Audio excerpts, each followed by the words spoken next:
Matt Gannon, yours. Take 3 here in Pitt's attempt at Boots Day 1 pod.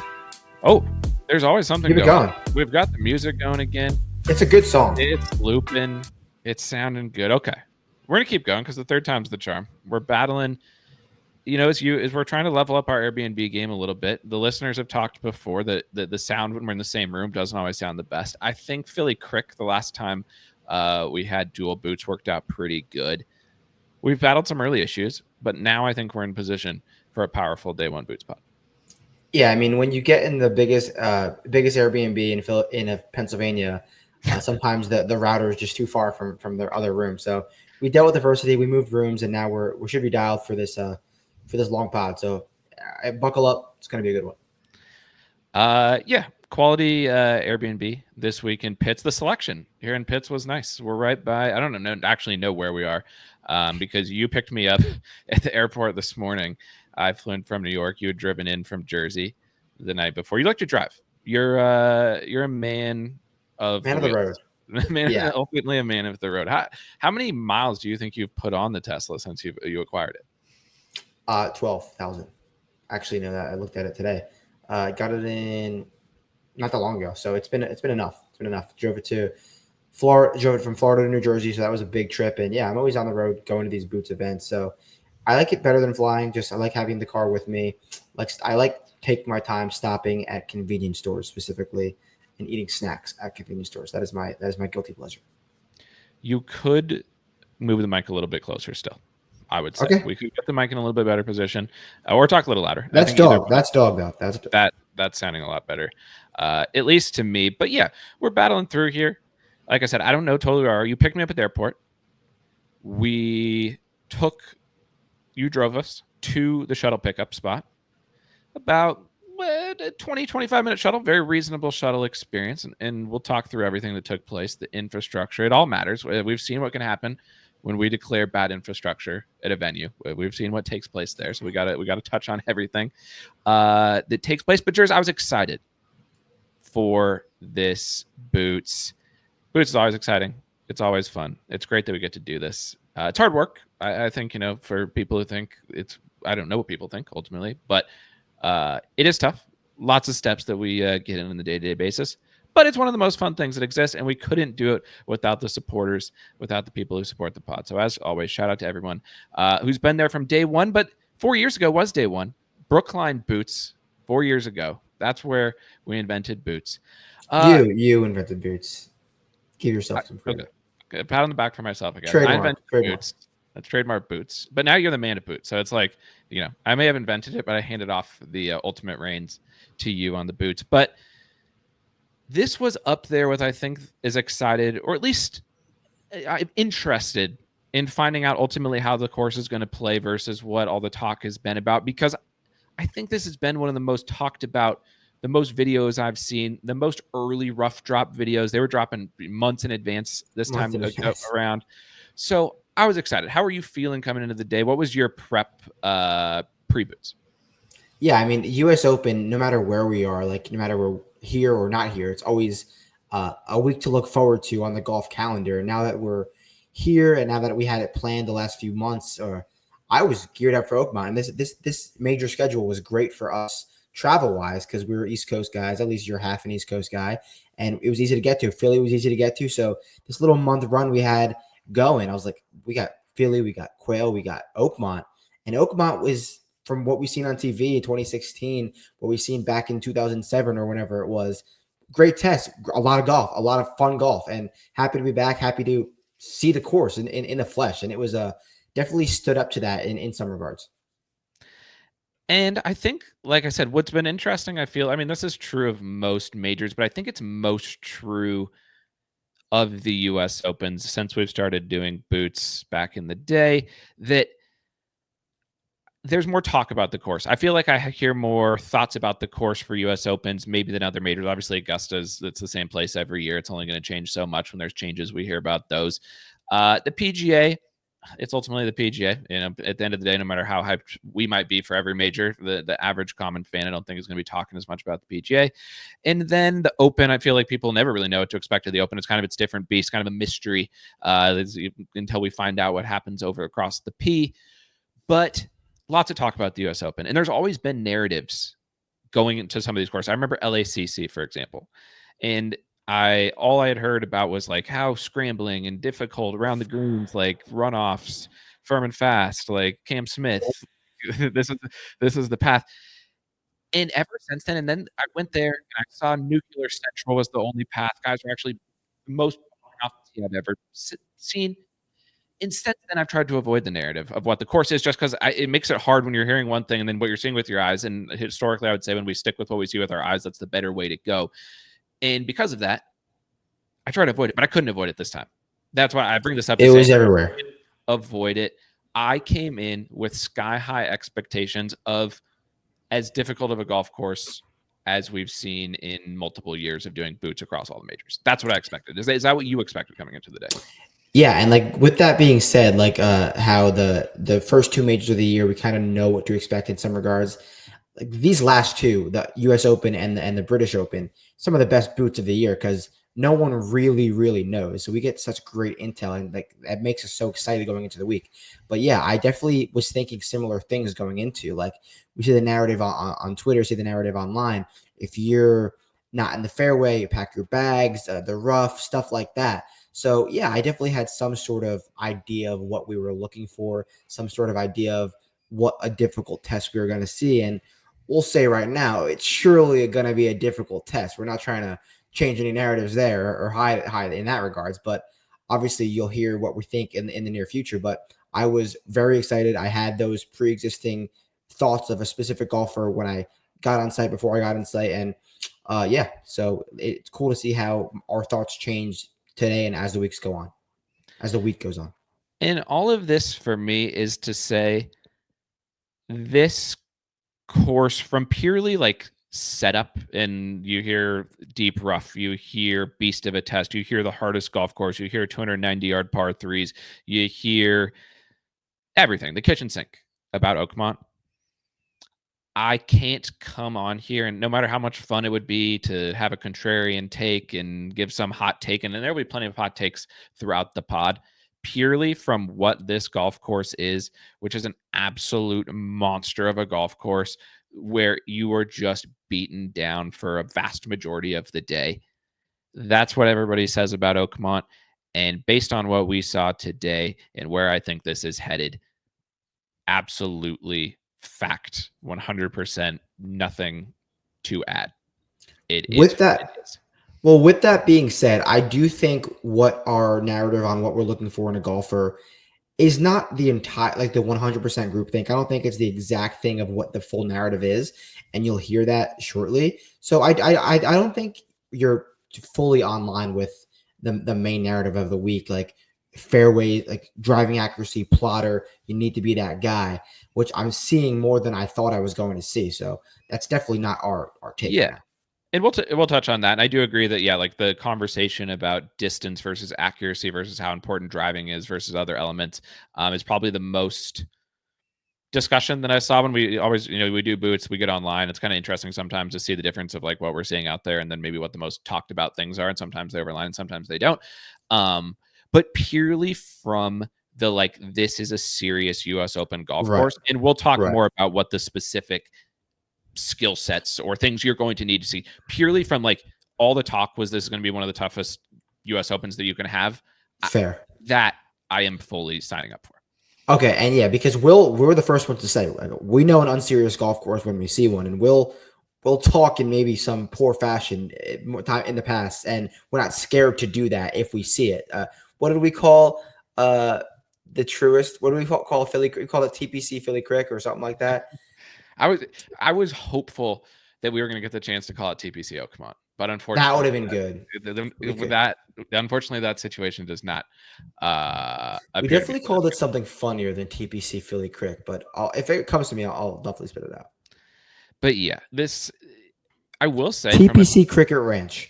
That was what it was. That was purely from the fact that you feel like you're in a swamp that is also like it's a bent swamp. It's a very unique type of swamp. It's a bent swamp, which was similar vibes, honestly, to Valhalla. Like Valhalla feels like Yeah. a bent swamp, Good take. but this is it's not even right to mention Valhalla in the same sentence as Oakmont. But I just wanted to say from like the A feel on you're walking the terrain. yeah, like the terrain and when you add in to the like, it's just a tough golf course.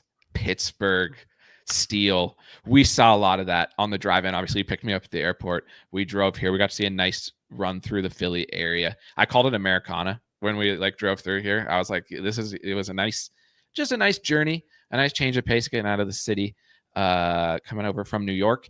And we saw the grit.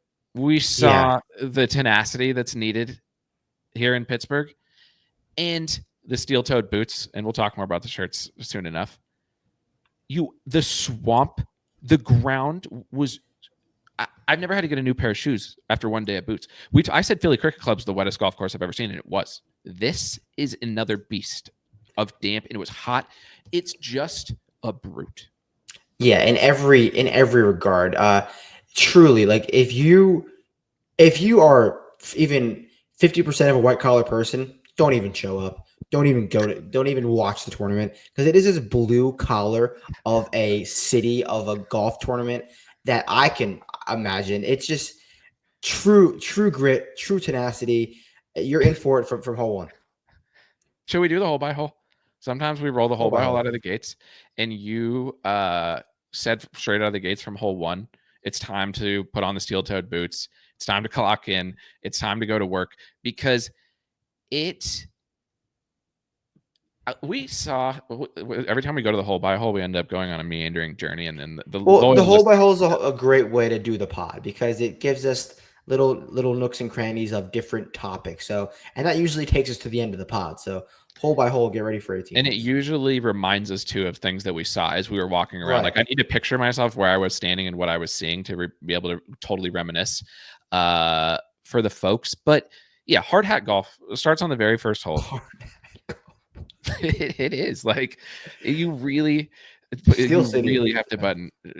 We actually, I mentioned to you that and this is true because multiple people shouted you out at the course. You're obviously a man of the tattoos. If the people have never seen, hold your arms up on the odd chance that the people have never seen. Let them see. This is a man.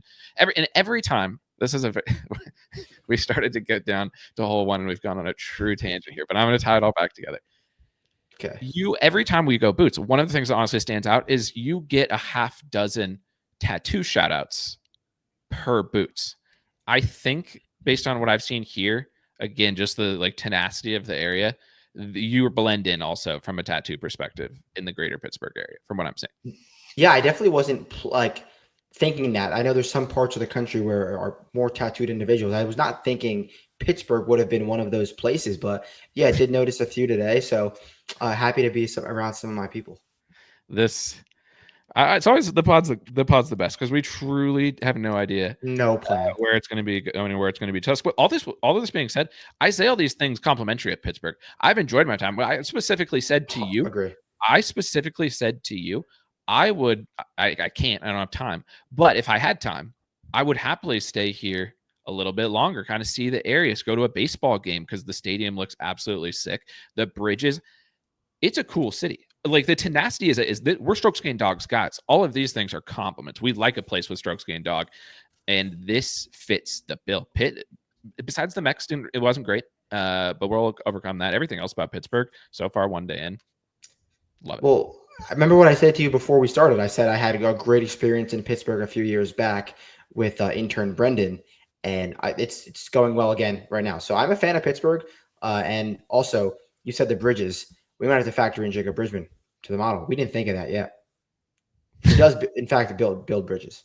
That's what the people came for. They came for the first 15 minutes. First golfer we're going to talk about on the pod, Jacob Bridgman, because of the bridges in Pittsburgh. And those things happen. Those things happen. You can't say that those aren't angles to take. But yeah, Pittsburgh looking solid. Excited to be here for a few days. One last thing about Pittsburgh. Seattle Seahawks I'm a Seattle guy. I always have to hold the Super Bowl against the Steelers. That was a travesty of officiating at the highest level. All that being said, still in on Pittsburgh overall. But hole one defines what I think ends up being much of the story, and where I think that narrative you were talking about, and the narrative that again, this is just what I'm seeing on Twitter about a very accuracy forward golf tournament this week. I saw a poll. I think shout out the great Model Maniac, friend of the program, all around great guy, posted a poll of how people were ranking accuracy versus distance this week. And I think it was a surprisingly high, for me at least, amount of people with accuracy. The first hole tells you what you need to know, and that's that the answer is both. It's not one or the other. It is both, Jers. Drive it long, drive it straight, drive it high, and drive it far. Because if you do that, you have a massive advantage. And one, you might have one of the most massive advantages of the day because it's the only hole where there's a hill that you can land on the other side of and get some extra roll. But what's going on the sides of the fairways? Because the rough bunkers and random hazards, as we're calling them, and OB all exist on one, which are the 4 difficulties you could face off the tee on the day. Walk us through each aspect of those. Yeah, honestly, hole one might be the only hole with all 4 of those things off the top of my head. But yeah, hole one, and every fairway is on the narrow side about, like, I think they average around 21 yards. That don't fact me on that. I think it's around that number, 21 yards of width. But you miss right, you're in the street, in the parking lot, something. You're reteeing, you miss left, you're in a deep bunker, which is an automatic pitch out, and you'll be hitting 3 from pretty deep. Or if you miss, talk about the bunkers. You're gonna talk about the bunkers? I want to talk about the bunkers. Bunker it up. The bunkers have the highest faces of any bunkers Ever. There's no way to advance the ball from the bunker unless you somehow get it all the way towards the back of the bunker. But I don't know how your ball would end up there. And you have a wedge. And what's going to happen is, at the end of the day, it's all about patience at this course. Honestly, over any skill, I would say that patience, strokes gained dog, the Pittsburgh tenacity. That's why we started with it. The tenacity is the key. But the patience, because what's going to happen is a lot of these bunkers, and the first hole is the perfect example of it. When you land in it and you're not absolutely nuking off the tee, you're 200 yards out from the green still. You're going to need to hit like a 6-iron to have any chance of getting it to the green.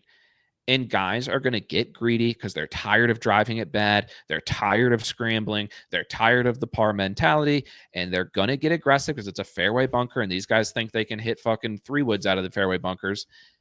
They're going to hit it into the face of the bunkers. We are going to see a record number of iron shots out of bunkers from the fairway that hit the face. It'll be a record amount. And then you can easily take a 10. I want to ask you a question. Notoriously, Victor and Corey Connors hit the bunker at Oak Hill, which we think is a great comp course this week. How were those bunkers in terms of depth compared to what we see there? These are so much deeper. Okay. These are basically they're different, obviously, in many ways in like how they look, and definitely in the like designs of the holes. But they're like a troon bunk. They're like they have the faces of like when you hit in a bunker. Yeah. Like you're gonna hit the face if you try to get too aggressive.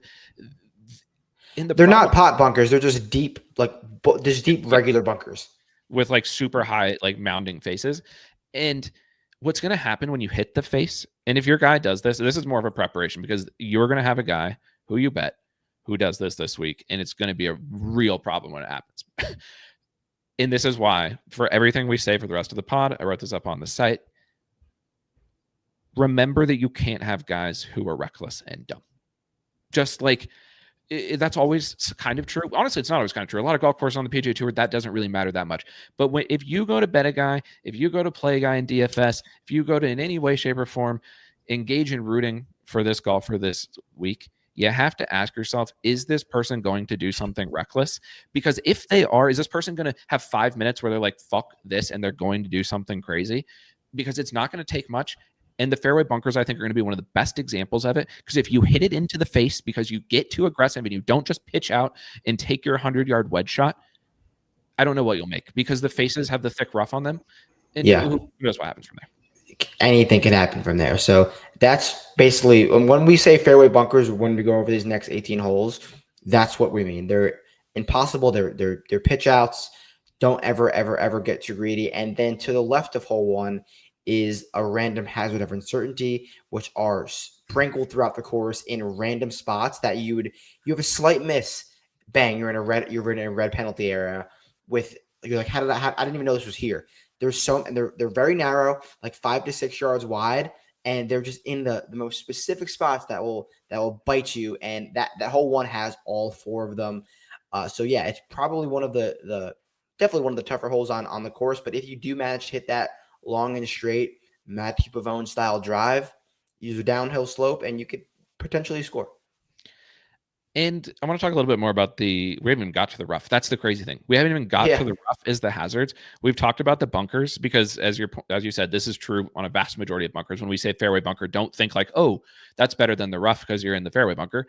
In some ways it is, but in some ways it's not, because in the rough, your only hope is just to hack it forward.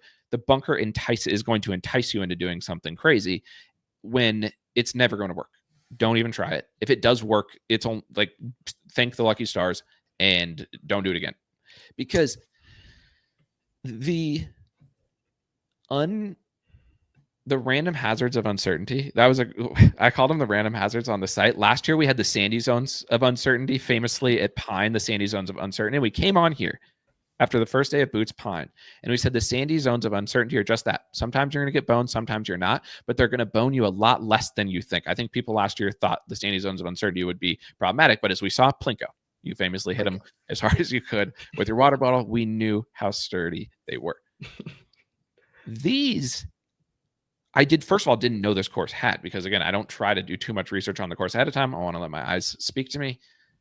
We were just wandering around after a few holes, and I kept like looking around, and I was like, why are there red lines everywhere? I was like, we're kind of just in the normal rough. Like, we're just standing next to the rope where you would normally stand. Right. Like, not far away from the fairway at all.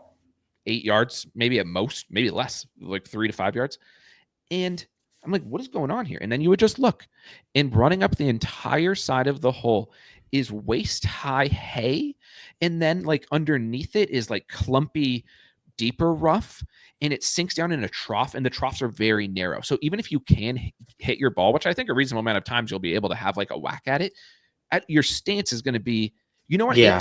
Whale, when guys miss it left and they have to stand with the ball way above their feet, it'll be that, but in way worse situation. And like almost in a lot of holes too. And guys, I did see guys, if you guys try to go down there and like try to practice, see what they would do from out there, but you're gonna hit the ball in there like one time at random. It's gonna be a slight miss too. You barely pull it, you barely push it. Sandy zone of uncertainty. You could get a good lie in there, maybe. You could. That's why it's uncertain. Or you could Random just be boned. You could. Random hazard of uncertainty. Could take a penalty. We don't know. It's a true luck box. It's a true random. And there's a few. There's going to be a lot of randomness this week in terms of lies around the green and lies in spots like that, and lies in the rough. Yeah, and I think it really ties into the driving. And again, I think the reason we're talking about all these things is because one is a spitting image of these, and we won't need to talk about some of the other holes as much because we'll just say similar story to one. And I think the keys that you need on the first hole are the keys that you need for a vast majority of the rest of the round. The part of the distance versus accuracy conversation has to, in my opinion, do with the random hazards of uncertainty, because a lot of them are literally just like 5 to 10 yards off of the fairway, not bad drives. Like, you just missed a little bit and you're having to swing really fucking hard because all these holes are long as shit and it's the wettest golf course of all time right now. So the harder you swing, obviously your dispersion picks up, even for the shorter hitters. They're not going to be able to just do, like, for example, I bet Sepp at Memorial, I watched a lot of, he drove it generationally, but he was laying so far back. You're going to have to be more aggressive off of the tee here than at a place like Muirfield Village. The random hazards of uncertainty are 5 to 10 yard misses. If you miss 15, 20 yards, you're in the walkway and you might actually be able to hit it on the green. Maybe. Yeah. Like the big miss is better than the small miss, not in the entire course, but in general. I would say the big miss is better than the small miss. Yeah, I would rather a vast majority of the time, not every time, I would rather be 12 to 20 yards off of the fairway than being 5 to 10. yeah. Yeah, even 3 to I mean, as soon as you get into the deep rough, basically past any of the bunkers and past any of the unknown the random hazards of uncertainty. You And should that was quickly recap also the rough. Like advancing it is if you hit the rough and you don't have there's like 3 holes that are short, like wedge holes or short iron holes. Not maybe 3, maybe more than 3. But if you have one of those mid iron long iron holes, I would say the green regulation percentage from the rough with the mid to long iron is less than 5%. I agree. I agree. And what I wanted to say was a couple things because this ties into historical boots, and I know not most people, probably a good majority, but there's always new people who join in. So I like to touch back on some things that new listeners maybe wouldn't know about. But the longtime supporters, longtime friends of the pod, who we appreciate so much, will remember some of these things. Is that I feel like a lot of weeks we get the question of, would you rather just really miss it? I feel like a lot of times when there's rough, people are just like, ooh, maybe this could be a place where you can really miss it wider and that'll be better.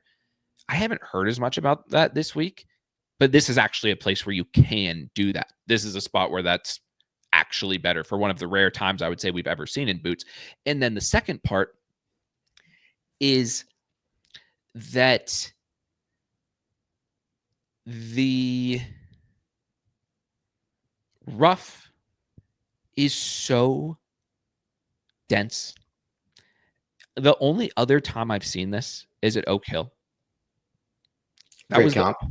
and what I'm tying back to is something that I said back then, probably up on the site because we weren't doing the pod, I don't think, at that point, was I did not see a single player hit the green from the rough in practice. It was Can confirm that today as well.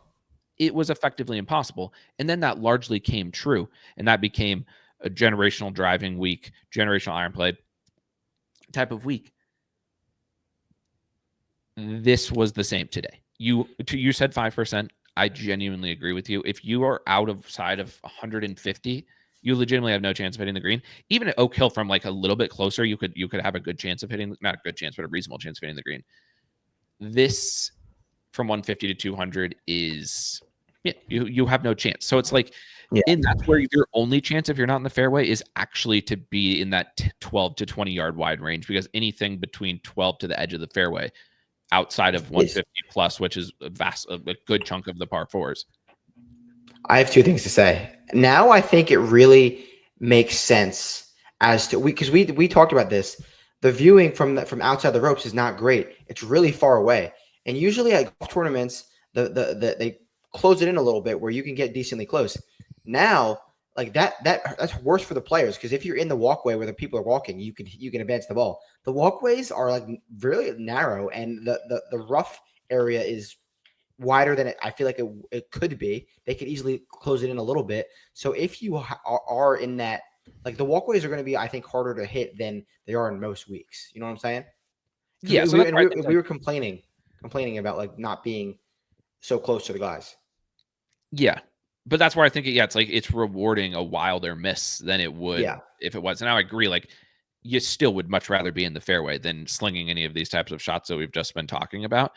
But it's just the tee shots are where the most things can go wrong, both from a distance and an accuracy perspective. You need them both.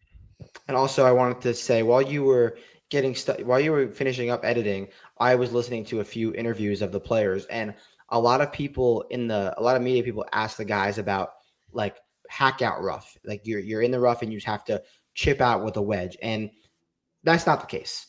Like no one's really doing that. You could advance it like 100 yards and then give yourself a 100, 120, 75, 50 yard shot to get up and down from. And there's going to be a ton of that. There's going to be so many 100-yard third shots. It's going to be like an all-time record of that. It's not quite where you have to go sideways unless you're in a bunker maybe. But I mean, I'm sure there's going to be a few lies, but you can advance the ball. You can just knuckle it down there, but you're not going to hit the green. And that, I think actually when I was talking about Oak Hill, that was chip out rough. That rough, and I wrote this up on the site, that rough overall was more problematic. I saw things there that I've yet to see here. I saw guys legitimately whiffing. I saw Matt Fitzpatrick almost break his arm trying to hit a 3-wood out of the rough for his caddy. It was actually scary to witness. That was Oak Hill.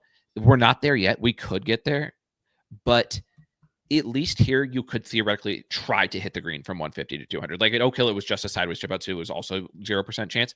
This, you can take a whack at it and probably send it up there for now. But yeah, the reason you have no chance to hit the green is you can't hit it high enough or with any sort of power. Like the ball just kind of, we saw BG, who's the strongest player in the history of golf and basically a weightlifter. He advanced like 9-iron, probably like 80 yards, and he swung as hard as he could. So hard. Yeah, there was I listened to Justin Thomas' interview. He said Jackson Coyman tried to hit a 6-iron from a decent lie on the rough, and he hit it about 4 yards. I mean, that was an extreme case, but you're not going to hit the green from. And you shouldn't even try. It goes back to the patience course strategy. Patience course strategy. Patience course strategy. 72 times we should say it, because that's how long you're going to need to be doing it. And the guys, they're going to get flustered. I don't know, even have any clue who I'm going to bet so far this week. But like, we were sitting there at the end of the day because we were waiting to see Vic at the very end of the day. It was the first time we had sat down in the bleachers after getting hard. Tough boots course. Also. Tough boots course. Yeah, not the most logistically sound. Separated by a highway. In the middle of the course, there's a highway. It's Pittsburgh. That's great. Everything about the tournament is great. Everything. 2 times the players have to walk over a freeway. And not just like a casual freeway, like a bustling, serious freeway. Yeah, and it was quite the sight, to be honest. Just all grit. And so these guys are going to get tired of it, and they're going to be overly aggressive, and they're try to whack it up on the green from the rough. You want a guy, and so what I was talking about was we're waiting for Vic, is who we were waiting for to watch him play the 300-yard par 3, which, let's just say it up front, there's a litany of hard holes. We spent 30 minutes talking about how hard this course is going to be. 8 is overhyped. 8 is the overhyped difficulty hole. That's the 300-yard par 3. It's actually kind of easy versus some of the other holes. Don't get burned on hole 8 props. Because the DraftKings FanDuel is going to be like, oh, par 3, 300 yards. Will your guy make bogey?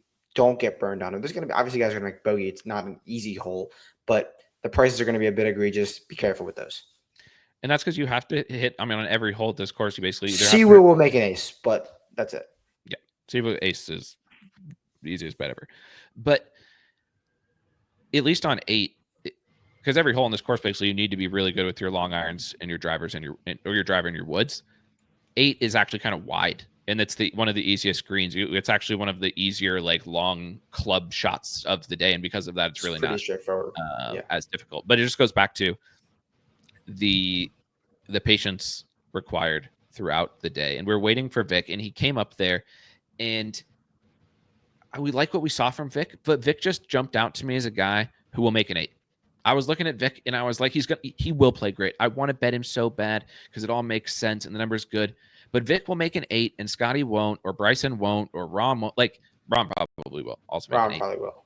But guys who pop into your head as capable of making 8s, you just can't bet them this week because you can't. You could be playing amazing golf. The one decision, the one bad swing, you can make an 8 so easily. There's no water, like without getting into the water. Like, it's just, there's so many spots to miss on one loose drive swing. And it all stems to the off the tee game. It all starts with that one loose swing off the tee, and could be writing down a triple or quad. And so all of this is to say on the first hole, but it's important we talked about all these things, because what did we talked about all the dangers. We talked about all the trouble that exists. The best way to avoid it all, send it down the middle. Send it way down the middle, Jers. They're narrow fairways, but they're not the narrowest. Bombers a guy who gets dialed with the driver can absolutely have a massive week off the tee. And then you've gotten the I don't know, though. I was going to say you've gotten the worst case scenarios out of the way. But the crazy part about this course is we always say the hardest things to boots is the greens. It's hard, like at the end of the day, it's always the hardest thing to boots. We I don't think have fully appreciated yet the greens. We saw some of them today, and we saw guys putting on some of them today, and they were lightning fast. I saw guys hitting. Corey Connors dropped a ball out of his pocket on the first hole, like 20 yards short of the green, and it almost rolled off of the back. He didn't throw it. He just kind of dropped it. That's how fast his greens are. But when we talk about how difficult this course is, we're literally only talking about the tee shots broadly. Tee to green. Yeah. Tee to green. That's all we've really been talking about.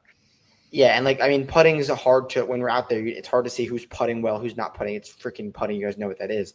So, but the green, the complexes are super, super slopey. Like we said, 8 is like the only like benign green that we can really remember on the 300-yard par 3. But like, there's so many. The lag putt, the 3-putt avoidance is so massive this week, so massive. And like, we spent 35 minutes and haven't even talked about that. It's one of the most well-known things about this golf course. But so just add in everything we said, and then I gotta get down in 2 for. I'm putting for par from 45 feet. I can easily make a 6 here. Patience. That we've barely talked about the greens, and that's known as they're some of the hardest greens that exist on the world. And all the talking of difficulty we've done for the last 35 minutes, and a lot of what's on site is about the tee to green. So yeah, now you add in that. Okay, so now you've driven in the rough, and now you've whacked it out to 100 yards, and now you can't really wedge it that close because it's still pretty tough, and the greens are receptive versus what they probably can get to at peak. We talked to Bud Colley's. It's been raining. Yep. Definitely been raining, which adds to the driving story because it just adds distance. And of course, it's already massively long. That you ultimately just have a ridiculous golf course. It's not the best, most fun golf course I think we've ever been to, but if you just want serious golf, every shot, the patience is going to be tested every time because you're going to hit it to 15 feet. You could get aggressive. Oh, you want to jam in your par putt from 15 feet because you're kind of angry because you had to pitch out to 100 yards and wedge it to there. Okay, now you got 6 feet coming back. So good luck. And still probably don't hit that one too hard because you would hate to have 3 feet coming back down the hill to putt for 6 at that point. So many guys are going to do that. And if you think your guy is a guy who is going to do something like that, you just can't bet him. And that's going to make it really tough because there's ultimately so few like guys, and Scottie is the king of doing that. But yeah, we haven't even talked about the green. So I just wanted to say that because that I think will illustrate how difficult this is going to play. Yeah. At every single club in your bag, every single regard, buckle up. And so you send it long and straight down the middle, and at least then you can play to the middle of the greens. Because if you can send it down the middle and hit it to the middle of the greens, you're still not going to make a lot of birdies. But that is the path to just, if you do, the guys who do, it's the U.S. Open. At the end of the day, go look at the stats of what's won the U.S. Open over the last few years. Elite off the tee play, elite basically everything, but starting off the tee. LACC, there was no need for the iron play, but that's not this. This is entirely different than that. You're going to then need to hit great middle long irons no matter who you are. But one's the perfect example. That hole, if you drive it down the middle, play to the middle of the green, comfy par, and maybe you sneak in a birdie. You hit it anywhere offline, and you could easily make a 6. And those differences are going to stack up big time over the course of 72 holes. 100%. And that, like, this is all hole 1 that we're talking about, and it's going to be the story throughout the course. So we'll fly through the next ones, but yeah. And then once you get to hole 2, you actually have a chance. You might have a chance to put a bird on the card. Tell them about 2, because it is. There's the 3 easiest holes, the 4 easiest holes, 2, 11, which is still kind of crazy. And the par 12. Yeah, the par 5. And 17.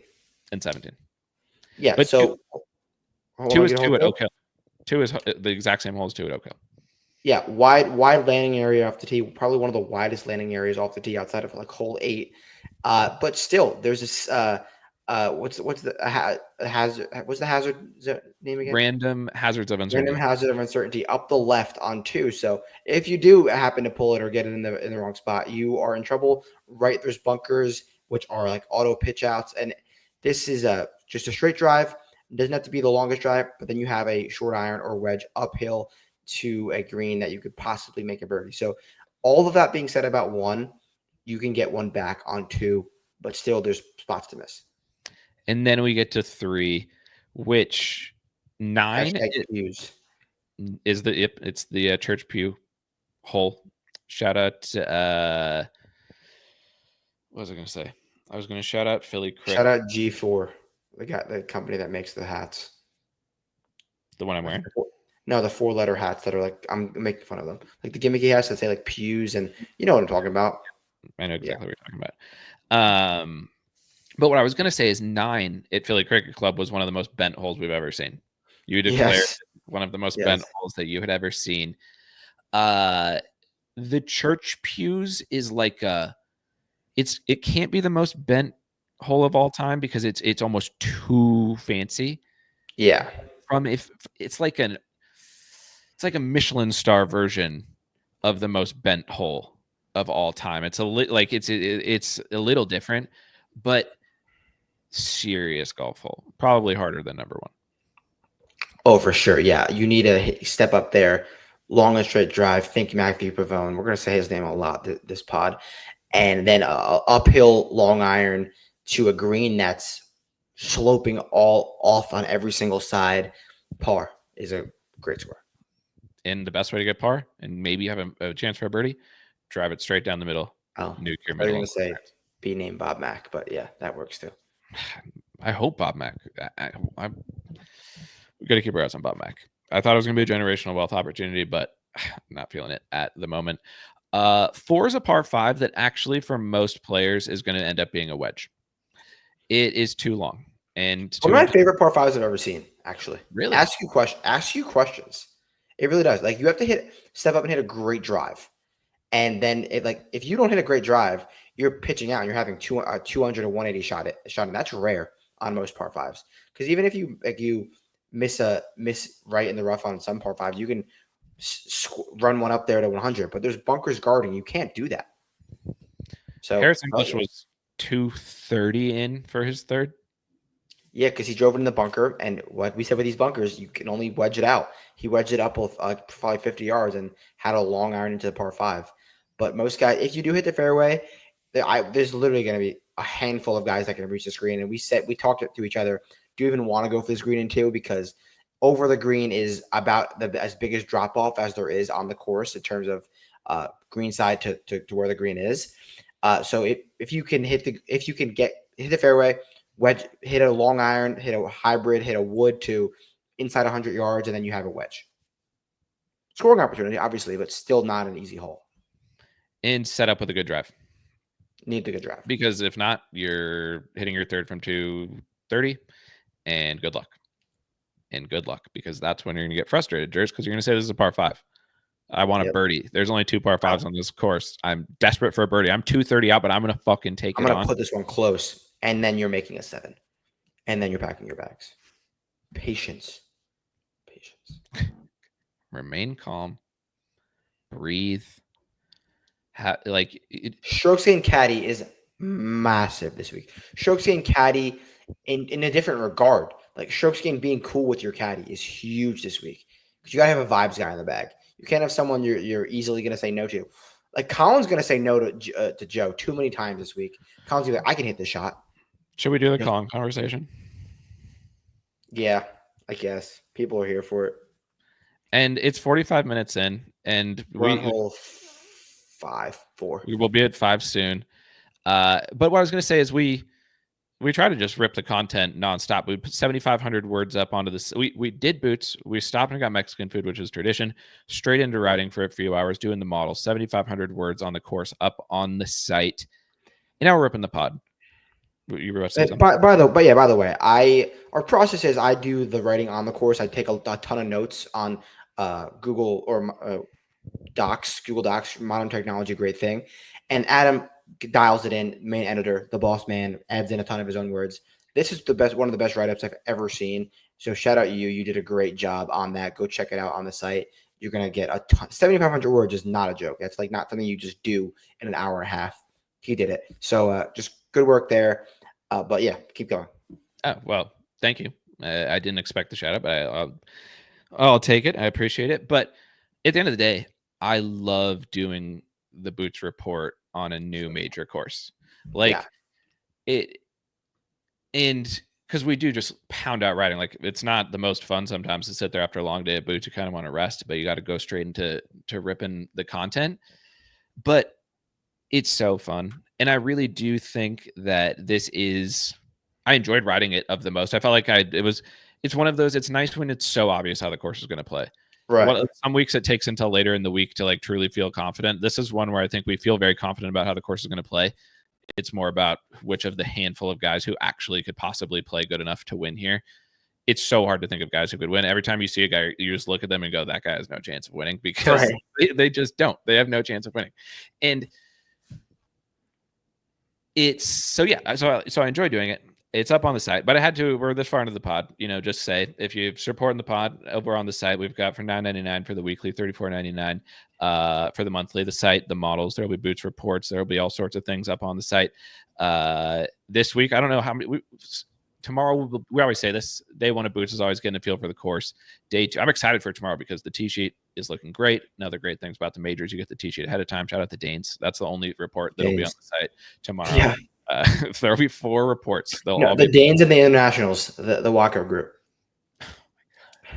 We got to, at the end of the pod, we got to go through the groups, because then we'll see them tomorrow and we'll talk about the groups for the people. But if you're so inclined, that's over on the site. And closing in on or I guess we're in the heart now of boot season, end of the year. It's been a great year. It truly has been beyond my expectations, for sure, of what the site was going to do and the support and all that stuff. And it's been absolutely amazing. We couldn't do it without the people who have been here since the day one Brookline Boots report 4 years ago to being here today. I say it every pod, and I genuinely wish I said it more, because I truly appreciate everybody so much for all the support over the years. And the show goes on. Goes on. So we promised them the Collin convo, so let's get into that before we do hole 5, because we usually keep the majority of the player reports for the site for the subs, but we'll definitely talk about Collin, because he's not like a topic of conversation this week, but he's a top player in the world, and he's a topic of conversation on the pod all the time. That's what honestly more important, I would say. But yeah, I knew we were going to go to the Collin conversation. I was like, 45 minutes in seems like a fair time for a quick shout out to the subs, a quick shout out to the site, and then also like and subscribe. If you're listening on YouTube, you listen on your favorite podcast. If there's plenty of people who don't go to the site and just want to listen to the pod, they just want to tune in and watch the tournament this week with a little different perspective. We really appreciate like and subscribe, 5-star reviews, those types of things. And then the shirts, Jers. The shirts, before we get to Collin, give a shout out to the shirts, because these are my favorite shirts. We talked a couple episodes ago that we were going to have some sick shirts. You walking the course in the black and yellow, the grit, the steel-toed boot shirt. So good. Yeah. I mean, shout out Kohler. Best design so far, probably, in my opinion. I mean, the colors just came out great. Black and yellow, it just plays. It's not rocket science. It just plays. And you look great in it. I wish I could wear it every day, but sadly it was too wet and muggy out there for me to run it back tomorrow. But check it out on the site. They are electric shirts. Appreciate everyone who already got one. Yeah, that's what I was going to say. Shout out to everyone who's already got them. We'll do a contest on Twitter too. This will probably announce that tomorrow.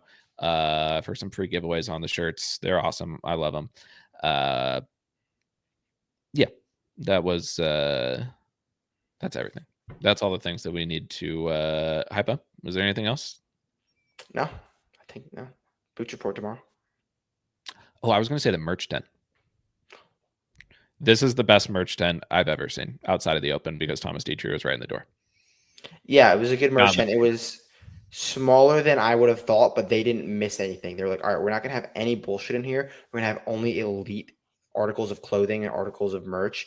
And they didn't really miss anything. I wish they had some more Malvin in there, but everything else was gas. But Adam got a really nice hat. Yeah, like I think it's hard to see, but you described this as the most Northwest hat you've ever seen. and as a man of the super evergreen frosty. trees, I'm gonna wear this at Zolly. Well, I wouldn't expect anything less. That's what I'm gonna Anything less. do. But it speaks to everything at Oakmont is serious about the golf. It's not over. It's like it's always the U.S. Open. The U.S. Open's always overblown. It's over corporatized. That's part of the deal. This is a very not walking friendly course for the spectators. They set this place up to test the players the best they can, and then they decided how are we going to like put the walkways and the grandstands up there, and which is great. The merch tents lean and focused, but also everything is of the highest quality. We didn't talk about during the rough the treatment they give the rough. The cathedral. The rough is the cathedral around Oakmont. I've never seen an army of push mowers of like a lawnmower you have in your backyard. David Geis, Bud Colley's caddy, came up to us. He was like, "Did you guys see the lawnmowers?" And at that point, I didn't see him. I was like, "No, I'll take a look." We turn the corner.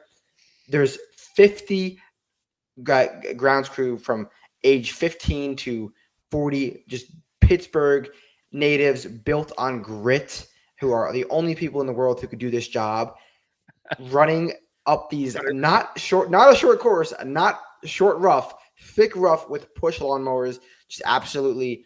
And then we saw on Twitter guys grooming the fringe with hair clippers. It is the most, I don't even know what to call it. It's incredible stuff. Incredible stuff. I had to. We'll get to Collin in a second. I had to get to this first.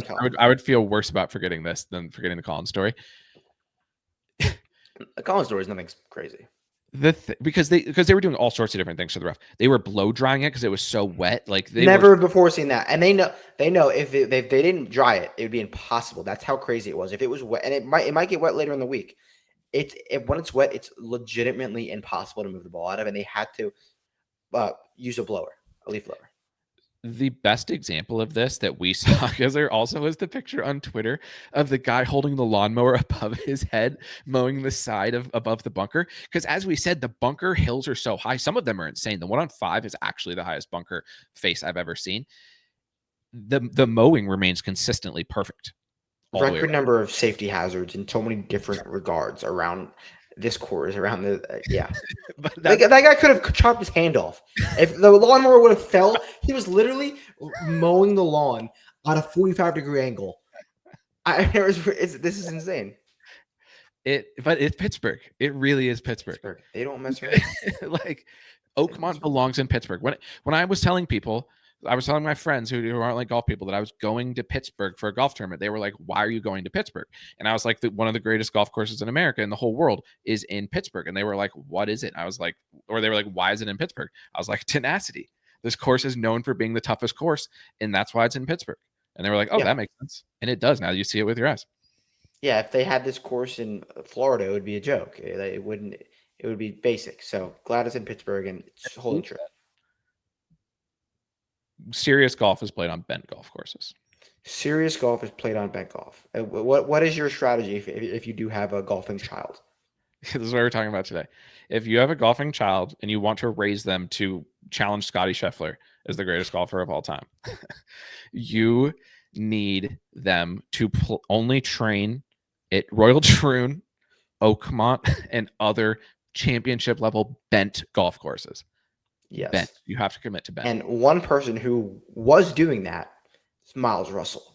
Miles Russell is not in the field. Miles Russell is out here grinding, practicing on this golf course because he knows how important it is to get elite on these golf courses. And let us tell you, this kid looked the part. The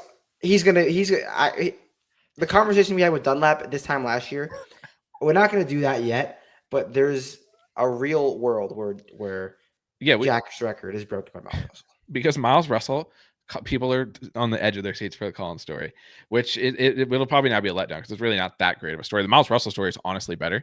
He's not in the tournament. How old's Miles Russell? Like 16? Yeah, at most. He's an alternate. He's on the board as an alternate. Each year at the U.S. Open, one of the great things about U.S. Open boots is there's so many guys, so many generational young talents, so many DP players, so much international. For you and I, this and the Open purely from like the courses are always sick, but B, just getting to see so many of our favorite players. Miles Russell is alternate, and we see him. We just seen Akshay. We watched Miles Russell hit a couple wedges from 120 that were absolutely spectacular. Some of the best shots we see all day. Like, no joke. Honestly, easily some of the best wedge shots I saw all day. Miles could be number 1 in the power rankings tomorrow. Stay tuned. But he's not even in the field. But he's getting the reps in on a championship bent golf course because he knows how much that's going to matter to him. And head to head, he plays against who should he be able to take Akshay's spot in the field? Because he's Akshay. Miles Russell, lefty, swing, stance, move, all of it. Low hands, hips, identical to Akshay. It's the move. Who wins a head to head between Akshay and Miles? Miles Russell for sure. He'll hit more fairways for sure. I'll go with Miles as well. We need Miles in the field. We were joking. It could be serious that we may not put the rest of the content up on the site for the rest of the week until we know if Miles is playing or not. Yeah. So if you get a notification that the Boots is postponed, maybe even canceled until Troon, it's because the Miles Russell announcement has not came yet. So because I have to know if I'm betting without Miles, and if he's not, it's too hard to say until he gets in the field. Right. Okay, but Collin. Should we make the caption on this video, like on this pod, without Miles Russell market?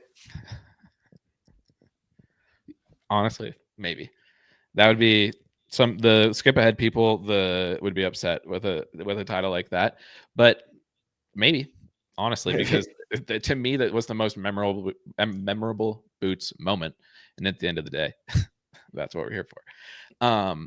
But Collin. We were talking in the car on the way back from Boots. And I said... This stemmed from strokes gained, prep, friends with caddy, mental. Yes. And we talked about Collin. Collin needs to cheer up. It makes me sad to be around Collin. I don't know how else to say it. When I see Collin, I think this is kind of sad. Why are we so negative? Why are we drooping around? It's not good right now. It's not good. And it's making his playing companions feel the same exact way. Avoid Collin Morikawa at all costs. I don't know I hope everything's going good in his personal life, but it's not great. Like visually, we see him getting in some arguments with the media. We see him trying to defend himself after some poor golf. Poor golf happens, dude. Like, no one's faulting you for not winning. Like, you're playing great. Like, you're top 10ing. Stop being so negative. It will help everything. And we see him doing the most at all times, filming so many swings. I got that text from Brentley. He's practicing like weird angles. Like, what are we doing, dude? What are we doing? Yeah. And what struck me as strokes gained grinder guy, and I've said none of this conversation, we talk about Collin in a lot of pods. We just talked about him last pod. Even Griner, the energy, the vibes are just so low. And that's okay. Because you can always turn it around the next day. Maybe tomorrow Collin wakes up, he finds something, one of those weeks where Collin goes, ooh, I found something. And then he cheers up. But too many times at Boots lately, the vibes are bad. The results speak for, like, the results obviously match that up with how he's been playing recently. But do you think if Collin intentionally plays the wipey fade? Because one thing I will say about Collin will be patient. Collin will be patient, but then he won't. He hasn't been being patient actually lately. He used to be. That's part of the dreariness. That's part of the. We've seen him like twice in the last 3 events he's played, like make some very questionable decisions that we can know for a fact that his caddy was not in on. So, and that will not work here. Like, remember how he finished at the PGA Championship on Thursday and Friday on 18, or Friday was middle of his round.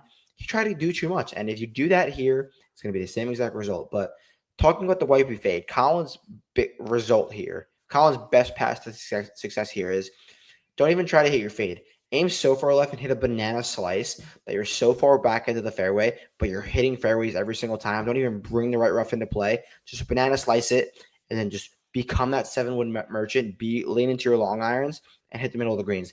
That's what he needs to do. If he tries to do too much, try to get too much out of his drive, try to bomb it down there, because he can push it out there a little bit when he gets going. No, that's not what Collin needs to do. He needs to banana slice it and lay back. Yeah, which like the reason I'm saying these things about Collin is because it's frustrating. Because I want to be able to believe in Collin. We know he's never won a golf tournament with Scottie. Since Scottie's been Scottie, we know Collin's legitimately never won. But normal Collin, we'd be going 25-1. Patience, do your thing. And so I was hoping to see something to get excited about. But with that said, he could play the Whitey fade, because that's the problem right now is the Whitey fade. And when Collin's not hitting it clean, it's just drifting off the right. A long course like this, if he plays the Whitey fade and leans into the long irons and woods, there's a path for the top 10. But I'm not interested in unless I see something better over the next few days, which we might. And we'll come back and tell you if we do. That's the thing. We wouldn't withhold that information. Yeah, I 100% agree. I do. Okay, we're on the front 9. 5's an easy hole. All the par 5 is similar to hole 2, where you have a benign drive, you might have a wood into this. You have to let short of a bunker, then you have a mid iron in, a short iron in to a green that is guarded. And if you do miss this fairway or miss this green somehow, it's one of the truest birdie bogey holes. Like it's either going to be, you could score easily or make a big number, but it's not a crazy hole. And then 6, middle iron par 3, nothing all the par 3s except for 8 are mid to long iron par 3s, middle of the green, do some things. And if you miss the green, it'll be luck around the greens. Not sure what's going to happen. Yep. And the next hole is probably the only hole. Well, the next hole we'll have an actual conversation about, because we need to tell you guys about this hole. And then honestly, like once we get to the back 9, it's going to be definitely a little bit easier and probably quicker. But 7 is we threw it up in the air. Is this the hardest hole of all time? We don't think it's that yet, but the fact that we even brought that conversation up goes to show you. And that's asterisk if they play this from the back tees, because this is some of the most tee boxes I've ever seen on little islands up from the woods. It's actually funny. We joked about a 10 handicap. If they wanted to break a 10 on this hole, they would have to wedge it island hop up to each tee box, because the fairway is so far away. You need to hit it, I think, around 260, 270 cover from the back tees into the wind today uphill. And then from there, what do you got? 225 uphill again. 225 uphill into a green that would be on a postage stamp like hole. So speaking of the postage stamp, because I was going to ask you what remains the hardest hole of all time, and I believe it is 11 at Troon. 11 at Troon is the hardest hole of all time. 4 at Pinehurst, 16 at Pinehurst. That catch my eye. This is definitely top 5 hardest holes of all time, though. For sure. And I said, yeah, like there's Eduardo Molinari was a few steps across the rough line, and it's kind of sloped. So if you come up short, you're like angling down. It's not like a flat landing. It's like this. What he's saying is he landed his drive into an upslope, like a few yards onto the fairway. Barely. Can Brian Campbell hit the fairway? No chance. Track Brian Campbell on hole 7 on Thursday, Friday, Saturday.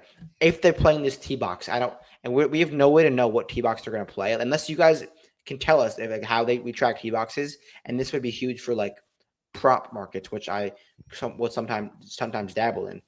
If they're playing this back tee box, Brian Campbell is not hitting the fairway. And honestly, like guys, like the field, a few guys in the field might not. I was just looking at the shortest carry distances, because if you don't have a comfy 285 carry where you're not thinking about it at all, you're at least going to have to wonder if I mishit this, if I sky this high on the face, because those are guys that average. So obviously there's times where they don't hit it. It'd be heebie-jeebies. But then, and you said the postage, which tied into Troon. The green is then literally the green you would see on a short par 3 because you want it to be super testing. It's not necessarily small. It's just extremely undulated, two-tiered, massive bunker with a massive drop off. Over the green is another bunker with like similar to hole 11 at the RBC Canadian Open last week, where guys were on the side hill. It's like you're just boned if you miss anywhere. The reason I was laughing is because you don't appreciate it till we talk about it, but like every hole they just add in some random shit to make it actually like just for the heck of it. Yeah, why not? Like, oh yeah, and if you go over the back right side of the green, there's like a Tyrannosaurus Rex waiting to like attack you. Like on it's just on this hole, like and guys are going to be swinging out of their shoes off the tee because they have no choice. One of the few like OB spots is right of this fairway. the highway.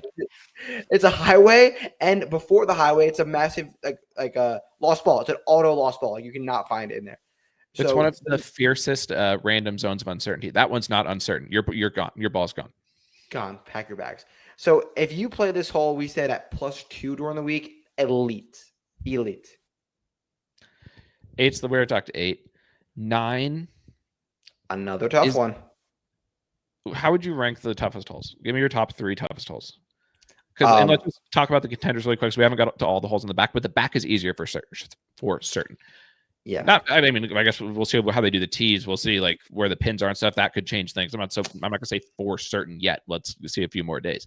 But by our feelings, I would think the majority of the better scores on a 9 are coming on the back. Yeah, and definitely with that being said, go to the site, check out exactly how we scored each one, like a good, medium, bad day. Really interesting tidbit that we added to the Booch report. So definitely go check that out in terms of the back 9 versus front 9 scoring.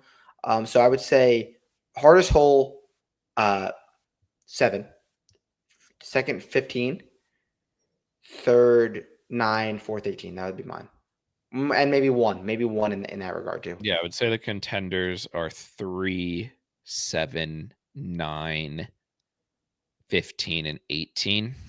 18 is so hard. Yeah. But so 9 is similar to 18. I would say 9 is a little easier than 18. Long drive uphill, but then you have a middle iron in to you're heading it onto the practice putting green. You're not even hitting it onto the real putting green. Talk about this. This is one of the craziest things ever. And Xander talked about this too. This is one of the craziest things ever, for sure. This is like Oakmont. It has just we're gonna do this because why not? We have nothing else to put back there. We're gonna put the practice putting green connected to the real green. Like, what if a guy's like hitting a putt and he accidentally hits one too far because these greens are not like slow? He hits one down the slope a little bit and it just like hits a ball. And like, if anybody is an odd chance that there's like a member at Oakmont or somebody who knows a lot about Oakmont, how often do people in just a normal days of golf, they're back there, does somebody just launch one low and thin over the back? Because you're hitting it in from so far away.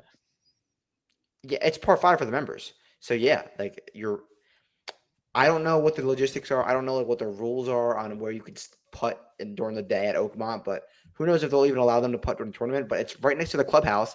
Guys it's right on the way to hole 1. Someone's gonna get hit with the ball. They have to. But that's the sick thing about Oakmont is they were just like, well, no, it would probably make guys just stress out a tiny bit if we connected the putting green to the 9th green and just had the guys chill back here. And if you hit it a little too far, you might hit someone in the head. And then you're on the hook. So they just find little ways. Every hole there's something new. 9 was also where we saw probably the funniest thing I've ever seen in Boots, honestly. Yeah, a guy qualified from some site. Shout out you. Hope you're having a good week. Hit one way right. Just cleared the 10th fairways random hazard of uncertainty. Random hazard of uncertainty. Just cleared it, and he was in the rough. No chance he could hit the green. 0 chance to hit the green. Only was able to pitch back into the fairway. And he was hitting a short iron into the fairway because he had to get it up there. So 250 to the green. 250 to the green. And had no chance. There was spectators walking in between the holes, and he was just launched over their heads. You saw Jordan Spieth at Memorial. This guy could have easily nuked someone's head off. Like, easily. And no one was stopping walking. No one was.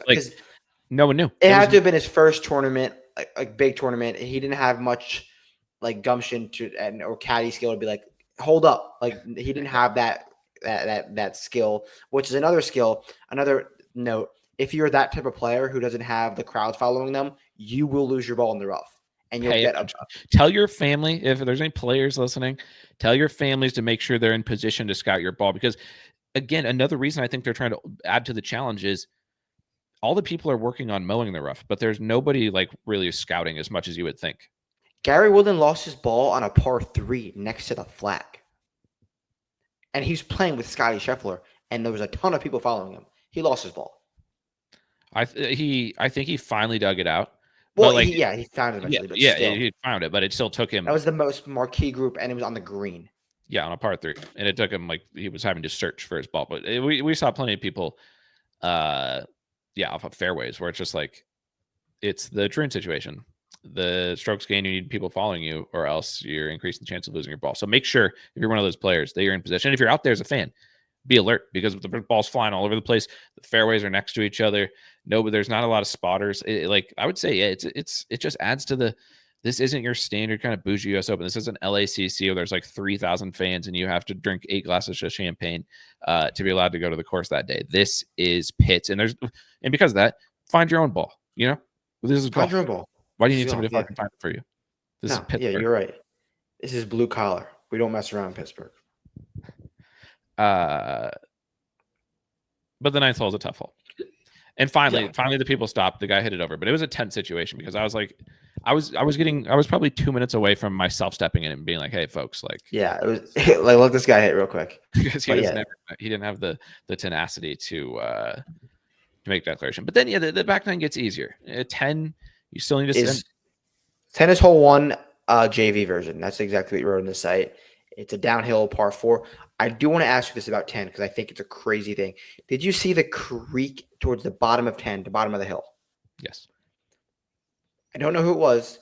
Someone in the media was asking all the players, how do you think guys are going to try to fly the creek? And the players were like, what? Like, what are you talking about? You have to hit it the furthest drive of all time. I know. You have to hit like a 400-yard drive. And he asked every single player, and they were all like, I didn't even think about that, but maybe I just didn't notice it. So that they were all like trying to not be like, no chance. They thought like it was such an outlandish question that they were just so confused, and asked every single player. So just 10 is just a downhill par 4, a little bit more of an easy drive. There's no OB. Yeah. About that, because this is actually more important than anything about the 10th hole specifically. Well, John, I'm driving into the thing. I was about to ask you, how would you rank the most likely players who will drive it into this creek? And I think that's important to rank because those are the same type of players who you would want to maybe not be considering from a strokes gain patience perspective. I would probably have Rahm number 1, most likely to drive it into this creek. Famously did it at Troon, cost him the tournament. Probably, how many strokes do you think Rahm wins Troon over Xander that week if he doesn't drive the creek? 4 minimum. JT and Nikolai not in the field. Yep, those are the most likely creek drivers of the week. But you could birdie 10. 10 is where we saw BG, and shout out BG. Hard prep. He did go into that creek and see what it was like to hit out of it because he knows how long he is. He might be the one to get over it because he's. That's true. That's why BG went down there and looked at the creek, because he could challenge it. There's 2 players in the field this week who can drive it far enough to actually maybe hit it over the creek, and it's Bryson and BG. Yeah, I hope they move the tees up because I want to see someone try to drive it over the creek. I would. It's possible. Like I'm staying on the BG train. I guess. Why would you get off? Oh, I'll never get off, obviously. Yeah. But he's gone from 300 to 1 to now he's like 80 to 1 versus from the PGA to now. And I'm sure there's people like trying to decide if they're riding the BG train or not. I could see this being one of those weeks where all of a sudden it's Saturday and it says for BG that he's gotten up and down like 14 out of 17 times, like some sort of ridiculous up and down number where you're like, how is he doing this? But then on some of the holes, he's going to be able to nuke it down the middle. Like when he nukes it down the middle, he's going to be absolutely chilling because he's the greatest long iron player of all time. And then he adds the scrambling. And I think if you have a guy who's a little wayward off the tee, we've been talking about how we want a lot of sense. We've been talking about guys who drive it long and straight. That is the path, number one. That is the big boy elite golfers. It's not overcomplicated. The Brysons and the Scottie of the world. Go sort by stroke gained off the tee. Those are going to be the guys to target this week. It's not a rocket science thing from that perspective. For the best path, if you're ranking the paths for like the best path, I would say that's the one. But a good driver from a distance perspective, who's not like blowing it off the planet, like hugely inaccurate on every hole, like Nikolai, but someone who's just like around average, maybe slightly below average. They're hitting a reasonable amount of fairways. They'll hit enough where they can use that to a big advantage. And then there's ones they miss. If you're a good driver putter type of guy, you're going to make those par putts. You're going to get those up and downs, those saves. And they'll be easier to set up because you'll be further down there. And so your chip out, no matter how much your chip out is going to be more reasonable than from further back. And maybe you hit it offline and get it into over those random hazards of uncertainty. And when BG does miss, he does miss big. So how high? And just overall, like the driver putter path is more open than I would have thought for sure. Agree. 11? We saw 11, par 3. The par 3s. No. 11's not par 3. Oh, no, 11's not par 3. That's right. It's a short par 4. It's one of the easier par 4s, one of the better scoring chances. Crazy. Birdie's in play. This is a hole where you have to lay up because you will drive it in the creek if you hit driver, or at least tone one down. Then you have a no more than a 120, 130 in to a green that you can stop it close and make a birdie. So quick start on the back is in play, and then you get to 12. That's the par 3. Nope, that's par 5. I can only picture the 13th. The 13th is the par 3. Yes. Okay. Yes. I kept getting to the par 3, but yeah, 11, and then 12. Yeah, is the par 5. Best scoring opportunity of the day, or 17. I would say 12. I think the only spot I think on the course you can go 3 straight birdies is 10, 11, 12, or 11, 12, 13. Like that first 4 on the back 9. Yeah, because we saw it. I mean, almost Brian Harman got it to the front of the green. I mean, Harman is generational woodsman, so you gotta respect that. But yeah, there's who else got close? Gacheski, but he's in his own category. Is he the best player you saw today? No, not the best. Miles Russell was number 1, but he was definitely top 5. That's definitely number 1 in drip, number 2 in drip. He's playing with Bryson tomorrow. Also, the report. What are the most important reports you're trying to stack up tomorrow? Like based on because we didn't ultimately day one's always not about seeing necessarily a bunch of guys. If you came onto the pod expecting us to talk about 1,000 guys, there's definitely guys up on the site. And then tomorrow, obviously, we're going to do another pod and we'll have more information on some of the guys that we're thinking about, more from like a who we like this week perspective. But who's high on that list of guys for you to see tomorrow based on what you saw from the course today? Ludwig, for sure. The Danes, and need to see more Vic. And I need to see more Xander. I was going to say Bryson. The single bullet. That's a given. And that's where that came from because he's playing with Gacheski. Trevor Gacheski, son of Scott Gacheski. Infamous for being a 175 to 200-yard iron merchant. Everyone knows it. Played the yellow ball, hole in one. Played it. But his son is potential live favorite for low am. But we will make a final declaration on low am for sure. It's something we love to follow. Where's Hiroshi Tai in low am odds? Well, I think he's live favorite now. I think he's plus 130. Hiroshi, is he not in the field? I might not be in the field. It might not have been Hiroshi Tai because it was from a distance. But if he was, it was plus 130. Okay, Hiroshi's not in the field. I wish he was. That would be my amateur play of the week. It was from a distance. His swing that looked like Hiroshi. Oh well. Okay. 13 par 3. Rory, I want to see 2 tomorrow if he's out there. Oh. What is State of Union on Rory for you? Actually, yeah, I talked about this on Twitter. I do not care what Rory does. He can literally miss the cut. I don't care what he says. Don't care at all. He won the Masters, monkey off his back. Have a fun rest of the year. That's my thing. I But do literally you don't think care. 14-1 odds on Rory McIlroy, who has been in the U.S. Yes. who has been top 10 in the U.S. Open for the last how many years straight? I mean, it's been a lot. Hold on, I'm pulling it up. This is the longest odds he's been all year long. I He's think the been books are a little sharp on this. T9, T8, T7, T5, 2-2 for the Players Champion, for the Masters Champion. Those were his results in the U.S. Open.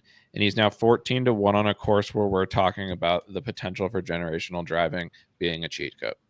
Yeah, books are sharp. He's not sharp. Okay. That's my take. That's something I'd be interested in seeing. And maybe we'll see it on the 13th. I fell in love with him last year, so we'll see. That's true. We will see. But we're at the par 3 now. The par 3 13th. We have finally arrived. Simple, middle of the green. Not simple, but same as the other par 3s, middle of the green. 14 was the one hole. Every now and then there's a hole during boots that you can't remember. Like when you're like just with the birth thinking through the holes. I blanked on 14. It was for that reason, it's the least memorable hole of the day. Yeah, it was. I remember a little bit. It was an uphill drive to a pretty flat fairway, and then you had another mid iron in. Nothing, like kind of rinse and repeat. Nothing over the top. 15, you got to buckle up. In 15 is where we saw Scottie Scheffler. Looking a little disheveled. Looking a little. I would say disheveled. Like we famously last year when Scottie was most tipped, we were out on Scottie last year because of what we saw at Pine. But that was a lot to do with the course and how it's set up necessarily for just playing to Scottie's strengths. He looked, I would describe it more as like Scottie usually on a Monday or early in the week in a practice round is like so joyous. He's kind of like not taking it too seriously, I would say. Even I've seen him at majors where he doesn't honestly look like he's like stressed too much or like he's really like honing in. As soon as we saw Scottie, he had tournament Scottie going. Looking at the shoes as he walked on a Monday, he was 60 yards ahead of Teddy walking up the fairway to go work on his short game around the greens. And then on 16, the long par 3, tough wind. If you miss the green, you get mega boned. He stood over his iron shot for so long, hit an absolutely majestic shot. It's beautiful of a golf shot. Feathered. He swung it like 70%. The ball was in the air for so long. He hit it. I said in my brain, wow, he hit it really slow. I turned to look where it kind of was where it going. While I was doing that, I saw you looking confused, like you didn't know where it was. I then still had time to turn back and look, and then the ball landed 15 feet pin high. Oh, just over the false front. Truly unbelievable shot. But he will make a mockery of the par 3s. Mockery. He's going to hit some long irons and woods that will be the most feathered golf shots that have ever happened. Truly. Yeah. You're going to see things that Scottie does with long irons and woods that no one's ever done before. Be written about for forever. But with that being said, we think that he realizes how much you need to dead nuke it this week. And that's not Scottie's game. It's not Scottie's game. He's not a dead nuker. And he did on 15. Bomber. He's a positional bomber plus. But this isn't, would you say this is positional bomber plus, though? Or are you worried that Scottie doesn't hit it far enough? No, I do think that positional bomber plus is a great way to do it. But the 1-1 key to success is dead nuking, which 3 guys do. I think I agree with you. And I would, the take you're giving is that dead we think that Scottie. No, he is. No, I'll get to Bryce in a second. The reason that Scottie was so locked in today was because he knows that like he doesn't have the cheat code distance, which is a cheat code at this course.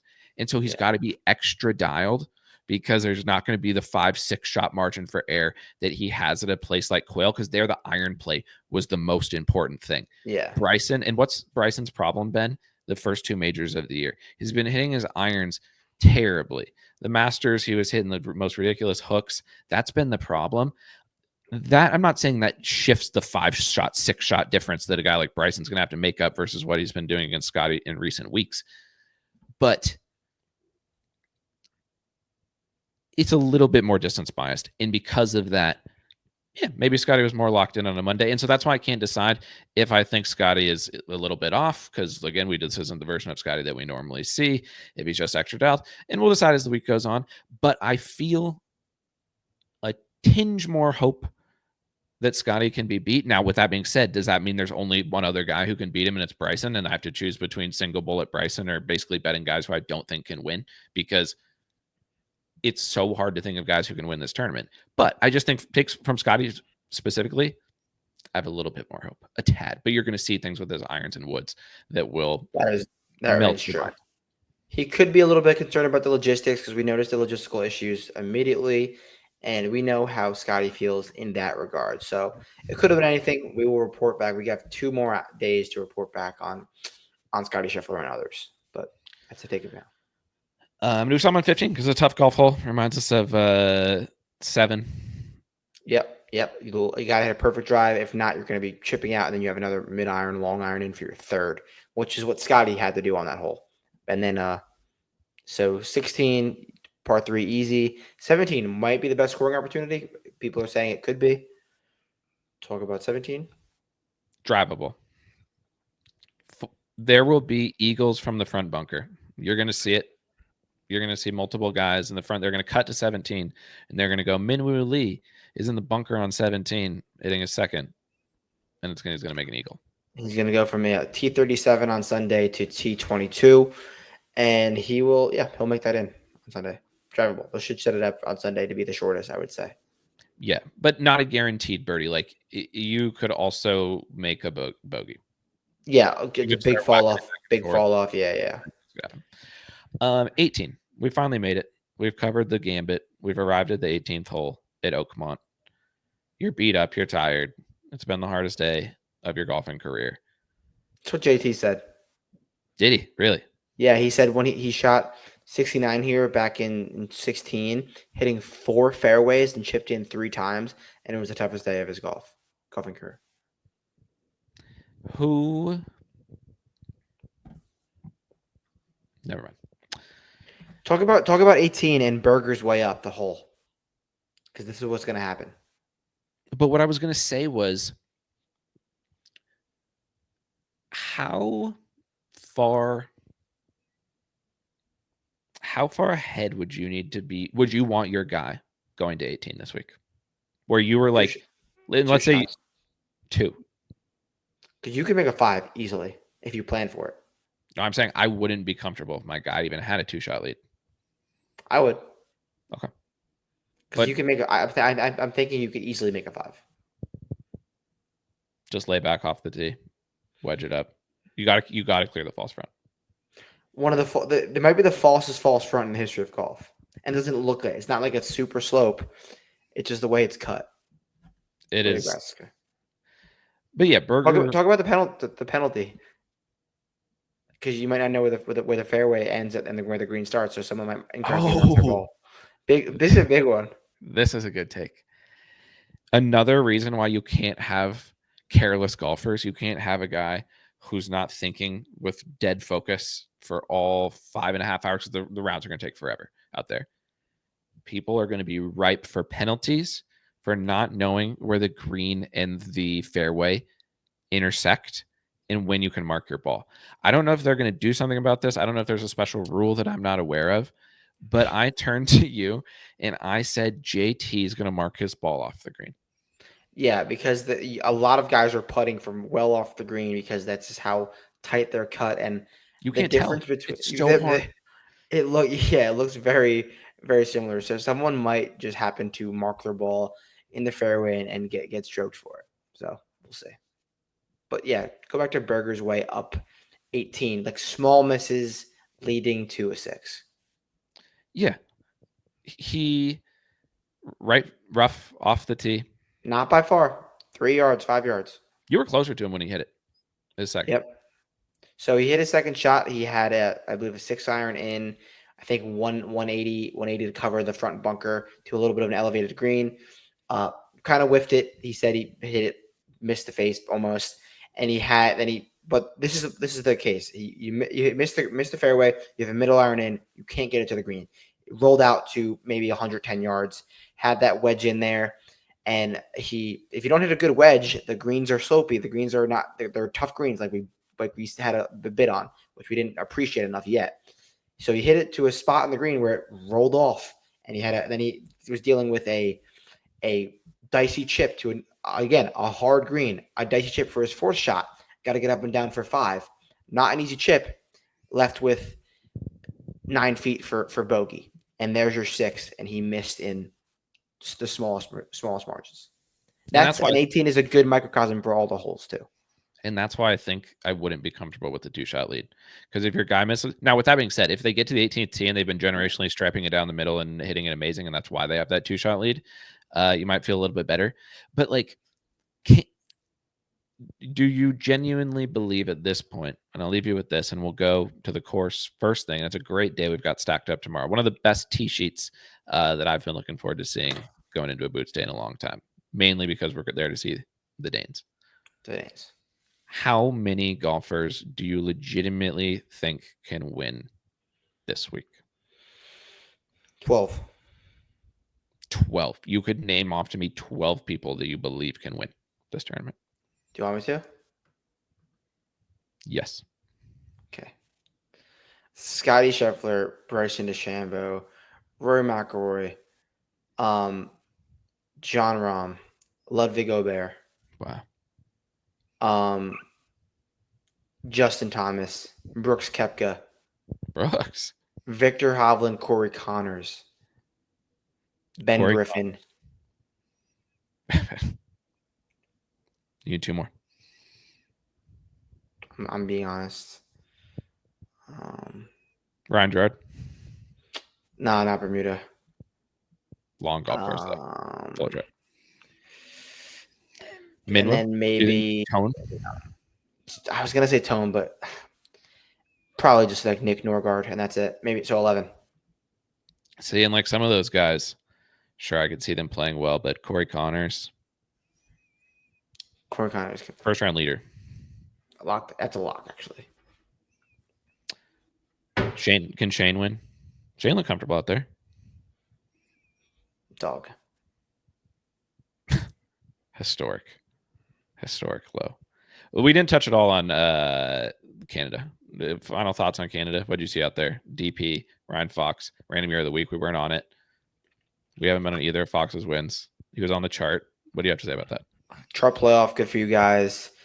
Fun event. I didn't mind it. It was a good finish. Sam Burns had the dog. They lost the dog. But yeah, I mean, maybe I take back fun event. It kind of was what it was. A Bullag golf course. No real thoughts, honestly. Are we going back there? And we're going back there next year. They're going back there next year? I believe so.